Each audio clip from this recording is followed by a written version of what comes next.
The film begins in Middle-earth where there live 4 different races. An elf with long life and likes to hum, a dwarf that does not like a haircut and lives in a mountain where they greedily dig their wealth, a human race, which is known to put their stupidity beyond everything, and also orcs, who seems like a failed living being. One day Dark Lord Sauron give rings of power to each leader of the race as a gift, except for orcs because of their behavior. But he secretly forges another ring for himself that can control all the ring bearers and conquer the Middle Land. But his plan does not go smoothly when an alliance between human and elf is formed to stop Sauron at the foot of Mount Doom, except the dwarfs who don't give F what's going on. As the alliance fight against the orcs who side with Sauron, the Dark Lord appears in the heat of battle, show off his ring before sweeping the rebellions with ease. King Elendil of Gondor and leader of the human alliance is killed from the sweeping. His son Isildur grabs his father's broken sword and slashes at Sauron's hand, which cuts off Sauron's fingers, separating him from the ring and vanquishing his army. As they won the battle, Isildur takes the ring and succumbs to its temptation, as if it is his ex-dead girlfriend. The leader of elves, Elrond, leads him into Mount Doom, where the ring can only be destroyed. However, Isildur refuses to do it. He then takes the ring to Gondor but is ambushed by orcs. The corrupted prince then wears the ring, and jumps into the river, but the ring abandons him like a cheating wife, and then is killed by the orcs. The ring keeps hidden in the river for 2,500 years before a creature named Gollum found the ring and take it somewhere far away, where he becomes unnaturally live for long life as his brain begins to malfunction day by day. The ring, however, ditches Gollum after having enough with him for 400 years and is later founded by Bilbo Baggins, a hobbit from the Shire. 60 years later, in the Shire where the hobbits live, Bilbo is writing the story of his adventures in his house while the other hobbits are preparing for his 111th birthday. He then got an idea to write something, and got annoyed when someone knocked on the door and tell his nephew to answer it. However, he forgot that his nephew is waiting for Gandalf, the firework maker, also a wizard, to celebrate his birthday. Frodo then talks about Bilbo with Gandalf that his uncle acting weird lately, and suspects Gandalf also knew something about it, but Gandalf says, it's normal for someone to be a weirdo at their golden age. After gossiping about Bilbo, they part away, and after a while, Gandalf arrives at Bilbo's house and he is amazed by Bilbo's appearance, which doesn't look like he's over a century old. Later that night, they celebrated Bilbo's birthday with fireworks and dancing. While Bilbo is busy entertaining guests, a pair of hobbits, which is Bilbo's distant relation, come looking for him. Frodo helped Bilbo to hide from the pair, and he then tells Frodo how he is a good boy, which makes Frodo try to remember when the last time he being naughty. Meanwhile, the hobbit troublemaker, Merry and Pippin, steal one of Gandalf's fireworks and light it, which causes chaos, and later on, both of them are washing dishes as punishment. Bilbo then gives a speech after being urged, and in the middle of his speech, he says something explicit before disappearing dramatically.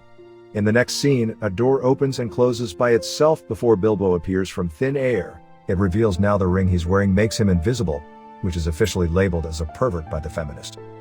As he prepares to leave, Gandalf suddenly appears and reprimands him not to use the magic ring as he pleases. Bilbo tells that he leaves everything to Frodo except the ring in his possession, to which he succumbs to it. Gandalf concernedly asks if he falls in love with that thing, which makes Bilbo burst into anger and accuse Gandalf try to steal his ring. And it's Gandalf's turn to show off his anger after being accused when he just wants to help him. The two old men then reconcile, and Bilbo is about to leave when Gandalf reminds him that the ring is still with him. Like someone forced to donate, Bilbo tried to leave his ring, and when he did, he felt free as if he finally got rid of a gold digger in his life. After saying goodbye, Gandalf watches Bilbo leaves to somewhere else, where he can finish his book peacefully without someone knocking on the door for every GD minute. Frodo then returns home to find his uncle and notices the ring. He realized Bilbo won't return, and Gandalf says Frodo now inherits all Bilbo's belongings along with the ring, where he then put the ring into an envelope and tell Frodo to put it somewhere safe. Gandalf then left Frodo to find some answer in Gondor. There, he finds Isildur's record of the discovery of a ring and a secret which only fire can tell. Frodo talks with the elders in a bar about Bilbo's past adventure and how he is proud of him. He then returns home where Gandalf is already waiting for him and asks Frodo about the ring, which he throws into the fire, and a strange mark begins to appear on the ring. Gandalf tells Frodo that the ring once belonged to Sauron and he has no idea how Bilbo had it, until now. Sauron's body maybe had long become soil, but his spirit is in with the ring, which he will rise again if he got his ring back. Frodo suggests hiding the ring so no living being can find it. However, Gandalf reveals that besides them, there is one who knows Bilbo has the ring, and he is Gollum, who is now tortured in Mordor about the ring whereabout, and it is a matter of time now before Sauron's servants arrive at Shire. Realizing the consequences, Frodo asks Gandalf to take it as he doesn't want to be involved with this crap, but Gandalf refuses as he is afraid to be transferred to another universe and become Professor AD that has to guide a hopeless glasses scar parentless boy if he takes the ring. So, he tells Frodo to get ready to go to a place called Bree while he will go meet his superior seeking for advice. After done preparing, Gandalf caught someone eavesdropping outside the window, and he is Frodo's childhood friend, Sam. Gandalf told him to tag along with Frodo on his journey as a punishment. He also reminds Frodo to never put the ring on, or else servants of Sauron will be drawn to its power before he leaves. Frodo and Sam then continue the journey and come across Merry and Pippin, who are stealing veggies. The four then run away from the angry farmer and end up at the path where Frodo feels something evil approach, the similar feeling when your mom finds out your test result. They quickly hide right at the time when a black hood figure with a black horse appears. The Black Rider tries to find or scan something as Frodo starts daydreaming. However, Pippin distracts the Black Rider by throwing something before quickly escaping, and Frodo realizes the Black Rider was looking for the ring. For the rest of the day, they dodge the Black Riders till night. Frodo tells Merry that he and Sam must go to Bree to meet Gandalf. While why this fool didn't say this earlier rings in his head, Merry asks them to follow him, but they are being spotted literally. The Black Riders chase them on the way, but they manage to get in the raft that will take them to Bree, and be safe from the Black Riders for a while. After a while, Frodo and the gang are now arriving at Bree. They go to Prancing Pony Bar, where they will meet Gandalf and ask the bartender about him, but he hasn't seen any graybeard Santa in the past 6 months. Later, Sam spotted someone staring at them, and the bartender tells them that he is a wild ranger known as Strider. All of a sudden, Frodo starts to daydreaming again, but snaps out of it when drunken Pippin makes a fuss. He goes to stop him, but accidentally slips and the ring perfectly inserts when he tries to catch it, before disappearing. Frodo then finds himself in a weird place, graphics and voices, but returns to normal as he takes out the ring, and at the same time, the Black Riders detect something, like detecting a strong Wi-Fi signal from far away. Still confused by what happened, he is grabbed by someone, and the Observer Man earlier drags him upstairs where he tells Frodo not to draw any attention to himself as for what he's carrying, before Sam and the others burst in. He also tells that Gandalf sent him to aid them if he didn't show up. So, where's Gandalf? Let's back to several hours ago when Gandalf arrives at Isengard, where he will seek counsel from his old friend and the head of his order Saruman, also because he is white, unlike Gandalf who is gray. Saruman is amazed that the legendary ring has been found, and how fooled Gandalf is for not noticing the ring is under his nose all these years, all because he keeps staying to be gray, says the White Wizard. Saruman then tells that the spirit of Sauron has transformed into a big flaming eye that keeps watching 24 hours, gathering all kinds of evil around him, and soon he'll summon an army great enough to conquer Middle-earth. Curiously, Gandalf asks how he knows all of this, and proud Saruman then says, because he's white, and using a crystal ball. Gandalf, however, does not agree with Saruman using that thing because of its consequences, and at that moment Gandalf realizes Saruman now is corrupted. Saruman then tries to convince Gandalf to join with Sauron so he can finally upgrade to a white wizard, but Gandalf replies, being white doesn't mean you are free from your stupidity. A butthurt White then launched the first attack, but was smacked by Grey later. White attacked for a second time, got slapped by Grey for an instant. White then tosses Grey like a rag doll before Grey sends White slam to the door. White snatched Grey's wand, and with his hair now like a witch, he uses both the wand to spin Grey like a top before sending him spinning upwards. Back to the present time, they witness some Black Riders with shrieking Shrek voices come into the town looking for the ring after sensing its activation. Strider then says they are Nazgul, and there were 9 of them. All of them are great kings of men before falling into Sauron's trap because of their greed and stupidity, and now, they are all slaves to Sauron. The next day, they set out early morning with a pony now joining the group. Merry still doesn't trust him because he is the type that judges a manga from its jacket, but Strider overheard what Merry says, and tells him that they are headed to Rivendell, a place where the elves are humming 24 hours non-stop. They keep walking until arriving at a swamp where they take a rest. While the hobbits are sleeping, Strider decides to hum for no reason. The disturbed Frodo reminds him that he is not elf, so stop pretending before he goes back to sleep, leaving Strider realizing in his sense. Meanwhile, Saruman uses the crystal ball to speak with Sauron, who demands him to build an army and tells him to cut his Dracula nail before contacting him again. With orcs under his commands, they begin to cut the trees around Isengard, and at the same time, Gandalf wakes up and finds himself at the top of the Isengard Tower. As days pass, the orcs already dig deep into the earth to melt metal, make weapons and armor with it, and harvest creatures that look suitable for war. After days of journey, they arrive at the old watchtower where they take the day off, and Strider gives them 4 swords to cheer them up, before he leaves to look around. Later that night while having dinner, the shrieking Nazgûls finds them thanks to the bonfire, and their noises. They quickly prepare as the shrieking noise gets louder. When the Nazgûls appear, Sam, Merry and Pippin make a form to protect Frodo but prove useless as it should be. Frodo tries to run but stumbles to the ground like most of Bollywood actors. He then puts the ring on, finds himself again in a weird dimension, and sees all the dead ghost kings under their robes. One of the dead kings tries to take the ring but Frodo resists it and he got stabbed, obviously. Before it can harm Frodo any further, Strider comes out of nowhere and easily drives them away. He then looks at Frodo's wound and realizes it's beyond his curing skills and needs elves' medicine. In the forest they stop at 3 trolls' statue when Frodo gets worse. Suddenly a female elf appears humming and she will bring Frodo to Rivendell ASAP where her father can cure him. Strider, who knows her, tells her to be cautious before she leaves. However, after several hours of riding, she's been found by the Nazgûls. She manages to outrun them and arrive at the river, where she provokes them by saying they are coward to cross because they have no balls. Provoked by the words, they cross the river, completely forgot that they no longer have testicles attached, and are swept away by the waves. In the next scene, we see Elrond humming something. If a hum from female elf is already hard to handle, the humming from male elf is a whole new level, and that's how Frodo is awake. He finds Gandalf sitting beside him, and asks why he didn't meet him at Bree. Gandalf tells how Saruman is now corrupted and he has been imprisoned at the top tower before a butterfly comes to him. After whispering something, the butterfly flies away from his bad breath to get help. Later, Saruman forces him again to join him and Sauron, but he still refuses and says Sauron won't share power no matter how white you are, before jumping from the tower and being saved by an eagle. And then here I am, says Gandalf, ending his recap. Later, Frodo meets his 3 hobbits friends and Bilbo, who seems a bit older. Frodo takes a look at Bilbo's adventure book and says how he always pretends to be one of his uncle's adventures and now all of a sudden he's on an adventure without him ever ready, and Bilbo says, "Be careful what you pretend for."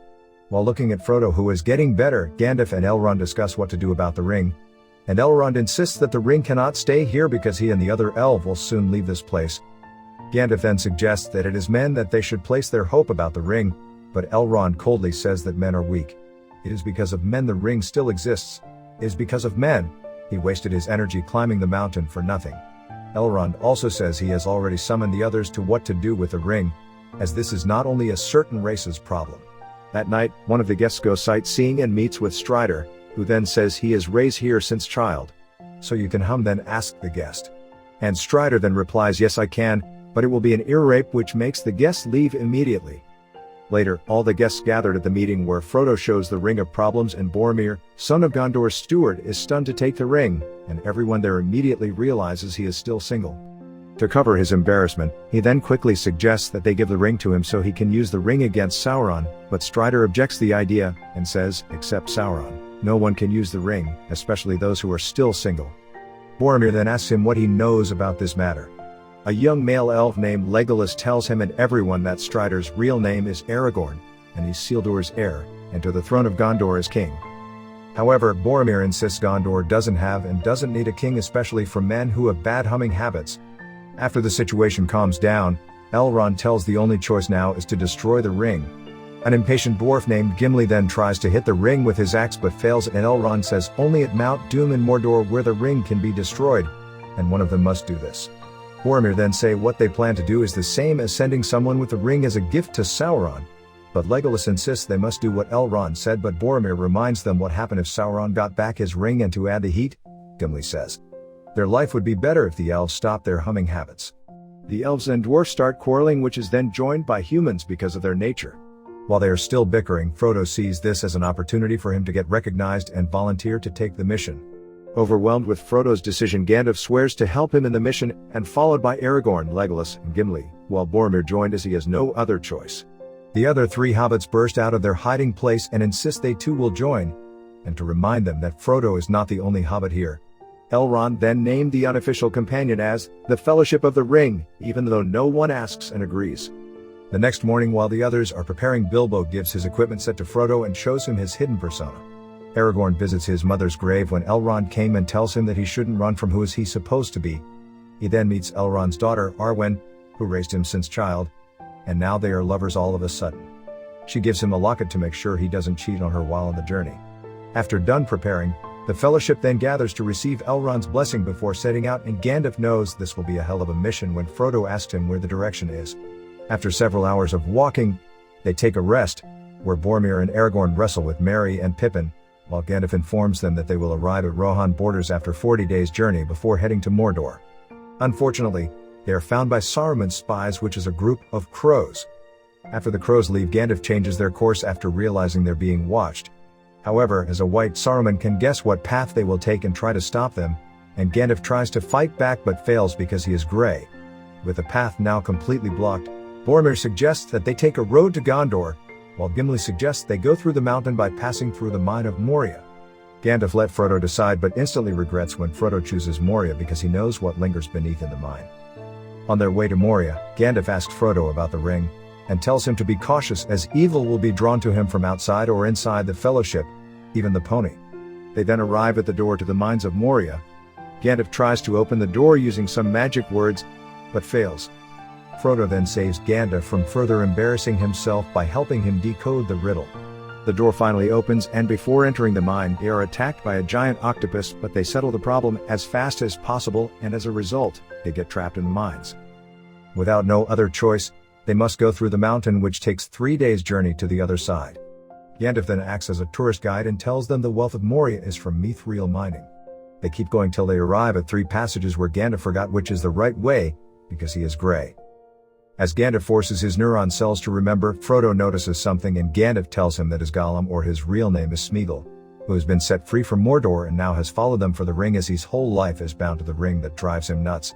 Frodo then says Bilbo should end Gollum's life when he had the chance, since he already knew the story between Bilbo and Gollum and how he wishes the ring has never come to him.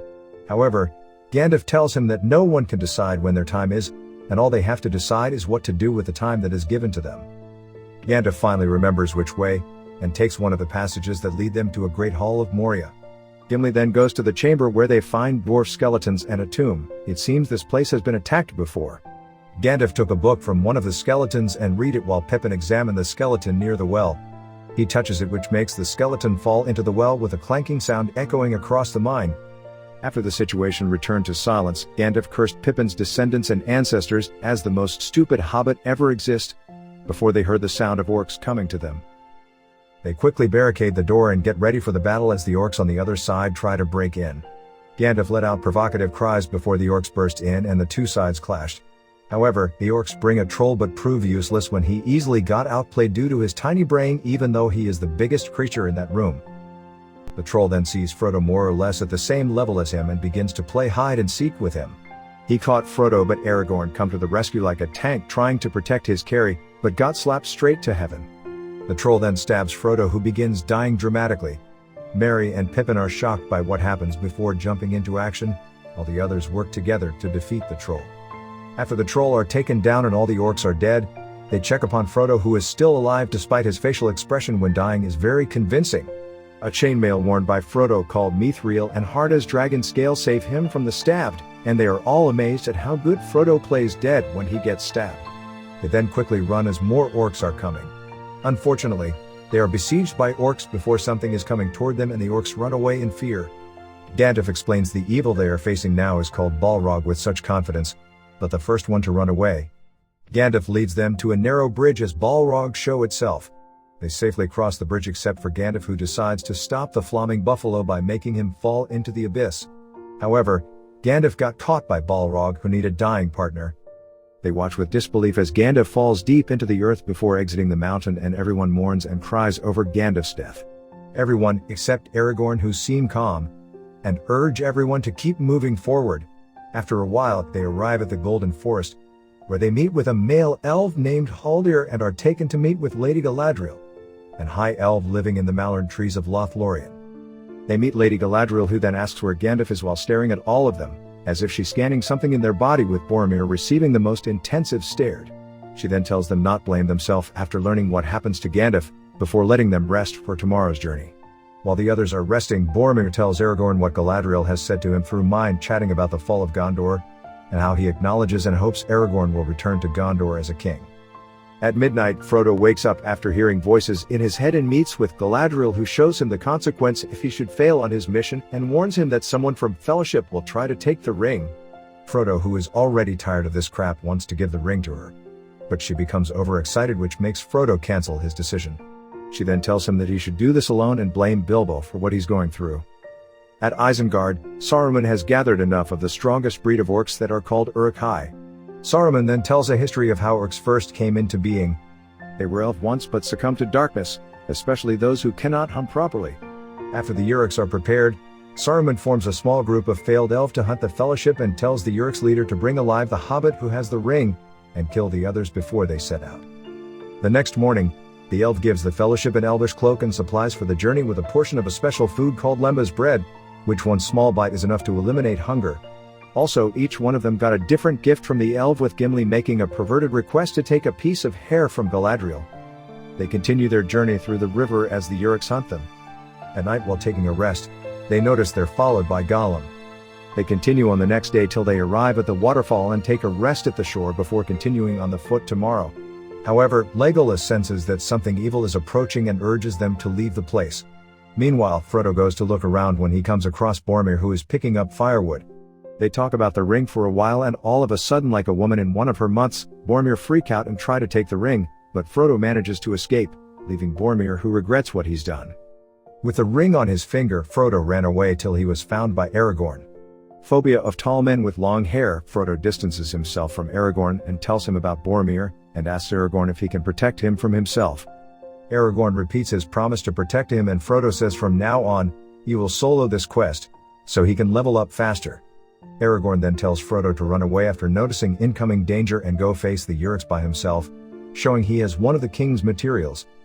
Legolas and Gimli come to join the fight as Frodo runs from the Uruks.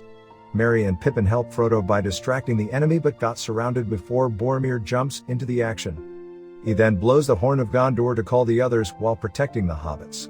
Seeing Boromir is hard to take down, the Uruks leader fires an arrow that hits Boromir, but he's still fighting, and even after the second arrow hits him, he still fights with the rest of his energy to protect Merry and Pippin, as to redeem what he did to Frodo. The third arrow hit Boromir, leaving him at the edge of dying, and the hobbits are taken away by the Uruks. The Uruks leader is ready to finish him off with a bow at a close range when he could kill him quickly using a sword instead, and because of that, Aragorn comes at the right time and kill the Uruk-hai. Boromir says Merry and Pippin were taken away and how he has failed them because of what he did, but Aragorn tells him that he fought bravely and keep his honor. After that, Boromir breathed his last and died as a hero of Gondor, and Aragorn swear he will make sure no one know he once tried to steal a ring from a hobbit. Back to Frodo, who is standing at the shore, not sure what to do now. He then decides to do what Galadriel had told him after remembering what Gandalf said to him at Moria. He ignores Sam, who calls him, but the persistent Sam crosses the river before drowning. With no other choice, Frodo saves him. Sam says he does this because Gandalf has told him not to lose Frodo wherever he goes. After washed away the boat containing the body of Boromir, the remaining of the Fellowship set on a new quest to save Merry and Pippin. With Sam on his side, Frodo asks if they will ever again see Aragorn and the others, and Sam gives a positive answer. If we don't see them when we are still alive, then we surely see them in another life. They then continue their long and dangerous quest to Mordor, wondering what obstacles are on their way. Thank you for always watching, and don't forget to like and subscribe if you enjoy the recap. Also, please leave your comment. I'll appreciate even if it is a negative one.